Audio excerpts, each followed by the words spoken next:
Item ಯಾವುದೇ ಇರಲಿ try ಮಾಡಿ ಆಚಿ ಚಿಕನ್ ಮಸಾಲಾ. ಆಚಿ ಚಿಕನ್ ಮಸಾಲಾ. ಪಾಕ್ನಲ್ಲಿ ಇರಾನ್ ಹಾಗೂ ಅಮೆರಿಕ ಸಂಧಾನ ವಿಫಲವಾಗಿದೆ. ಅಮೆರಿಕ ಉಪಾಧ್ಯಕ್ಷ ಜೆಡಿ ವ್ಯಾನ್ಸ್ ಈ ಬಗ್ಗೆ ಸ್ಫೋಟಕ ಹೇಳಿಕೆಯನ್ನು ನೀಡಿದ್ದಾರೆ.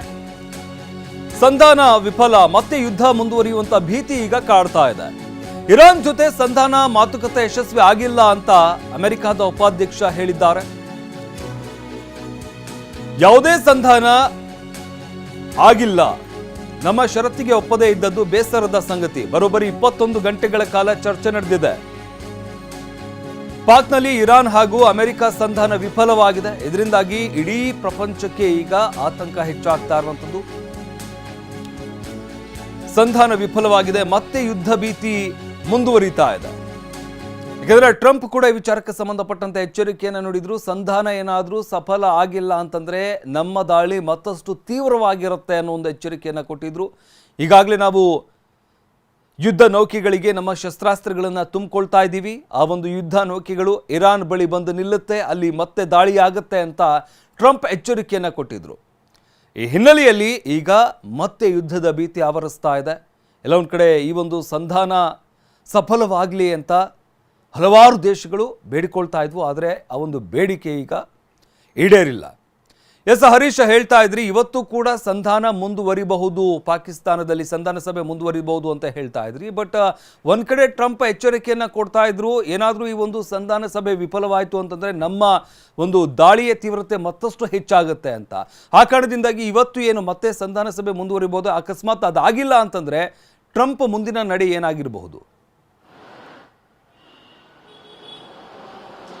ಶಮಂತ್, ನಿನ್ನೆ ನಡೆದಿರತಕ್ಕಂತಹ ಸುದೀರ್ಘ ಮಾತುಕತೆ ಏನಿದೆ ಇವತ್ತು ಕೂಡ ಮುಂದುವರಿಯುವಂತ ಸಾಧ್ಯತೆ ಇದೆ. ಹೊಸ ಪ್ರಸ್ತಾವಗಳನ್ನ ಈಗ ಅಮೆರಿಕದ ಮುಂದೆ, ಇರಾನ್ ಮುಂದೆ ಪಾಕಿಸ್ತಾನ ಇಡ್ಲಿಕ್ಕೆ ಎಲ್ಲಾ ರೀತಿಯಾದಂತಹ ಸಿದ್ಧತೆಗಳನ್ನ ಮಾಡ್ತಾ ಇದೆ. ಅಂದ್ರೆ ನಿನ್ನೆ ನಡೆದಂತಹ 3 ಸುತ್ತಿನ ಮಾತುಕತೆಯಲ್ಲೂ ಕೂಡ ಇರಾನ್ ಅಮೆರಿಕದ ಪ್ರಸ್ತಾವಗಳಿಗೆ ಒಪ್ಪಿಲ್ಲ, ಅಮೆರಿಕದ ಪ್ರಸ್ತಾವನ ಇರಾನ್ ಕೂಡ ಒಪ್ಪಿಲ್ಲ. ಮತ್ತೆ ಕರಡು ಡ್ರಾಫ್ಟ್ಗಳ ಎಕ್ಸ್ಚೇಂಜ್ ಮಾಡ್ಕೊಂಡಿರುವಂತ, ಅಂದ್ರೆ ಇರಾನ್ನ ಏನು ಷರತ್ತುಗಳೇನಿದೆ ಅನ್ನೋದನ್ನ ಅಮೆರಿಕಕ್ಕೆ ತಲುಪಿಸಲಾಗಿದೆ, ಅಮೆರಿಕದ ಆಶಯಗಳೇನಿದೆ ಅನ್ನುವಂಥದ್ದನ್ನ ಇರಾನ್ಗೆ ತಲುಪಿಸಲಾಗಿದೆ. ಮತ್ತೆ ಅವೆರಡರ ಚರ್ಚೆ ಕೂಡ ಮುಂದುವರಿಯುವಂತ ಸಾಧ್ಯತೆ ಇದೆ.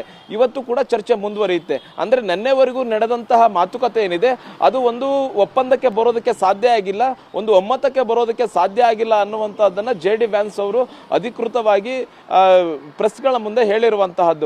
ಈಗ ಬಹು ಮುಖ್ಯವಾಗಿ ಅಮೆರಿಕದ ನಿರ್ಧಾರ ಏನಾಗಿರುತ್ತೆ ಅನ್ನುವಂಥದ್ದು ಬಹಳಷ್ಟು ಕುತೂಹಲ ಕೆರಳಿಸಿದೆ. ಬಹು ಮುಖ್ಯವಾಗಿ ಜೆಡಿ ವ್ಯಾನ್ಸ್ ಅವರು ಅಮೆರಿಕದಿಂದ ಇಸ್ಲಾಮಾಬಾದ್ಗೆ ಹೊರಡೋದಕ್ಕೂ ಮುಂಚೆ ಮಾಧ್ಯಮದವರ ಜೊತೆ ಮಾತಾಡಿ ಹೇಳ್ತಾರೆ, ಇರಾನ್ ನಮ್ಮ ಮುಂದೆ ಆಟ ನಡೆಯೋದಿಲ್ಲ, ಇರಾನ್ ನಾವು ಹೇಳುವಂತಹ ಏನು ಷರತ್ತುಗಳಿಗೆ ಇರಾನ್ ಒಪ್ಪಬೇಕಾಗತ್ತೆ, ಇಲ್ಲ ಅಂತಂದ್ರೆ ನಮ್ಮ ದಾಳಿಯನ್ನ ಎದುರಿಸಬೇಕಾಗತ್ತೆ ಅನ್ನುವಂತ ಎಚ್ಚರಿಕೆಯನ್ನು ಕೊಟ್ಟೆ ಅವರು ಪಾಕಿಸ್ತಾನಕ್ಕೆ ಹೊರಟಿದ್ರು. ಜೊತೆಗೆ ಅಮೆರಿಕ ಅಧ್ಯಕ್ಷ ಡೊನಾಲ್ಡ್ ಟ್ರಂಪ್ ಅವರು ನಿರಂತರವಾಗಿ ಇರಾನ್ಗೆ ಎಚ್ಚರಿಕೆಯನ್ನ ಕೊಡ್ತಾನೆ ಇದ್ದಾರೆ. ಒಂದು ವೇಳೆ ನೀವು ನಮ್ಮ ಷರತ್ತುಗಳಿಗೆ ಒಪ್ಪದೇ ಇದ್ರೆ ನಮ್ಮ ದಾಳಿಯನ್ನ ಎದುರಿಸಲಿಕ್ಕೆ ನೀವು ಸಿದ್ಧ ಆಗಿರಬೇಕು. ನಮ್ಮ ಏನು ಸೇನೆ ಈಗಲೂ ಕೂಡ ಪರ್ಷಿಯನ್ ಸಮುದ್ರದಲ್ಲೇ ಇರುವಂತಹದ್ದು, ಮಧ್ಯಪ್ರಾಚ್ಯದಲ್ಲಿ ಈಗಲೂ ಕೂಡ ಅಮೆರಿಕದ ಸೇನೆ ಬೀಡು ಬಿಟ್ಟಿದೆ. ತಾತ್ಕಾಲಿಕ ಕದನ ವಿರಾಮ ಆಗಿದ್ರು ಕೂಡ ಯಾವುದೇ ಸೇನೆ ನಾವು ಅಲ್ಲಿಂದ ಹೊರತೆಗೆದಿಲ್ಲ, ನಮ್ಮ ಸೇನೆ ಅಲ್ಲೇ ಬೀಡು ಬಿಟ್ಟಿರುವಂತಹದ್ದು. ಯಾವುದೇ ಕ್ಷಣದಲ್ಲಿ ಬೇಕಾದ್ರೂ ನಾವು ಇರಾನ್ ಮೇಲೆ ದಾಳಿ ಮಾಡಬಹುದು ಅನ್ನುವಂತ ಎಚ್ಚರಿಕೆಯನ್ನ ಡೊನಾಲ್ಡ್ ಟ್ರಂಪ್ ಅವರು ಕೊಟ್ಟಿದ್ರು. ಈ ಎಲ್ಲ ಎಚ್ಚರಿಕೆಯ ನಡುವೆಯೂ ಕೂಡ ಇರಾನ್ ತನ್ನ ಪಟ್ಟನ್ನ ಸಡಿಲಿಸ್ತಾ ಇಲ್ಲ. ತಾನು ಏನು ಷರತ್ತುಗಳನ್ನು ಹಾಕಿತ್ತು ಅದನ್ನ ಈಡೇರಿಸಲೇಬೇಕು ಅಮೆರಿಕ ಅನ್ನುವಂಥ ನಿಟ್ಟಿನಲ್ಲಿ ಪಟ್ಟನ್ನು ಹಿಡಿದಿರುವಂತಹದ್ದು. ಬಹು ಮುಖ್ಯವಾಗಿ ಇದೊಂದು ಇರಾನ್ಗೆ ಸಿಕ್ಕ ಅವಕಾಶ ಅನ್ನುವಂಥ ನಿಟ್ಟಿನಲ್ಲಿ ಇರಾನ್ ಬಳಸ್ಕೊಳ್ತಾ ಇದೆ. ಹೇಗಾದ್ರೂ ಮಾಡಿ ಒಂದಷ್ಟು ಶಾಶ್ವತ ಪರಿಹಾರಗಳನ್ನ ಈ ಮೂಲಕ ಕಂಡುಕೊಳ್ಬೇಕು ಅನ್ನುವಂಥ ನಿಟ್ಟಿನಲ್ಲಿ ಇರಾನ್ ಕೂಡ ಹೋರಾಟ ಮಾಡ್ತಾ ಇರುವಂತಹದ್ದು. ಬಹು ಮುಖ್ಯವಾಗಿ ಇರಾನ್ ಮೇಲೆ ಇಸ್ರೇಲ್ ಆಗ್ಲಿ ಅಮೆರಿಕವಾಗ್ಲಿ ಇನ್ನ ಶಾಶ್ವತವಾಗಿ ಯಾವುದೇ ರೀತಿಯಾದಂತಹ ದಾಳಿಯನ್ನ ಮಾಡಬಾರದು, ಆ ಒಪ್ಪಂದಕ್ಕೆ ಬರಬೇಕು ಅನ್ನುವಂತಹದ್ದನ್ನೇ ಈಗ ಇರಾನ್ ಬಯಸ್ತಾ ಇರುವಂತಹದ್ದು. ಹರೀಶ್ ಹಾಗೆ ಸಂಪರ್ಕದಲ್ಲಿರಿ.